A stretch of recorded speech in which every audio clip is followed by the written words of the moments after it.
Once upon a time, there was a little girl with sparkle in her eyes and not a care in the world. But as this little girl got older, it wasn't hard for her to see that hers wasn't like most other families. See, Daddy wasn't home a lot, and Mommy was so sad.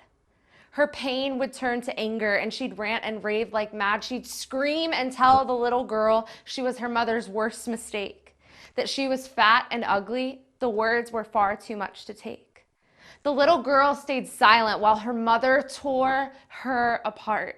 She'd let the poison words like arrows permeate her heart, and just like her mother, the girl's pain turned into rage, a hatred for herself at a very young age. And in her search for solace, she found a release she was convinced would ease not only her hurt, but also her mother's words that drove the pain to begin with. Compelled by the desire to be thin, she sticks her fingers down her throat and lets bulimia in.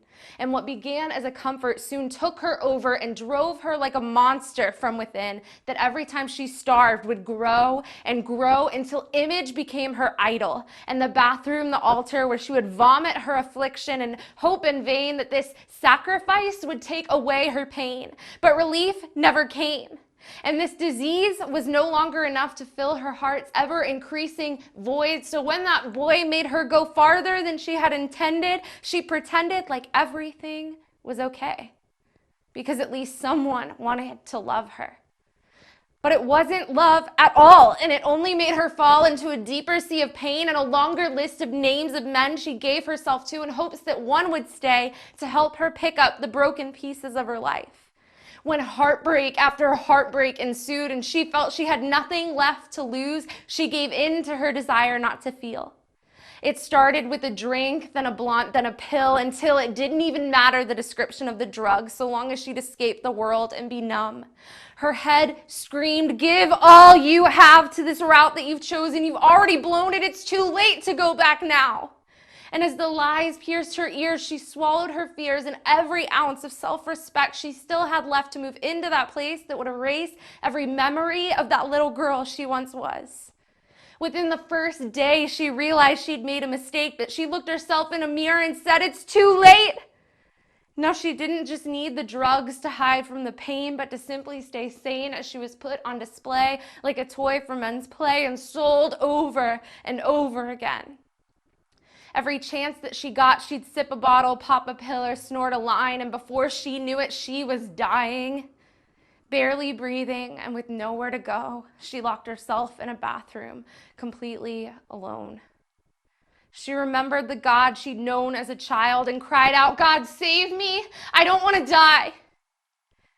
And as if she had spoken some magic word for which the king had awaited her to utter, he reached down and sheltered her with his own arms while the blood from his wounds kept her from harm. And she found rest there in her distress and awoke the next day still in pain, but okay.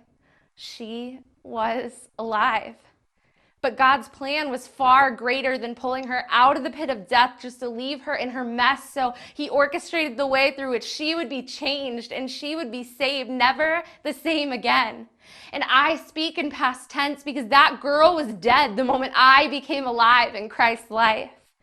He brought me to a place where I could no longer hide my face from him in shame, and he looked me in the eye. And at first, I tried to turn away because I was dirty and afraid. But he whispered, "Come away with me, my bride." And I saw the sincerity in his eyes, and I realized he'd heard my every cry and patiently awaited my return, because he never lost sight of that little girl. And as he whispers his love songs into my ears, I hear the truth that had eluded me for so long. That I was bought with a price and made this way by design, the perfect treasure of my King. I give my life as an offering to the only man who was able to take the broken pieces of my heart and not just put it together again, but give me a heart completely new that beats in tune to the rhythm of his. All of my life, I've lived in devotion to whatever would bring my pain to ease, and in Christ, I found true peace, and there's no going back from this. I realize now that my passion is a gift given to me to lift his name high. So with heart abandoned, I sacrifice my worship to you, Jesus, the only love proven to be truly worthy of my praise. And with my whole heart, I say yes to your request. Come away with me, my bride.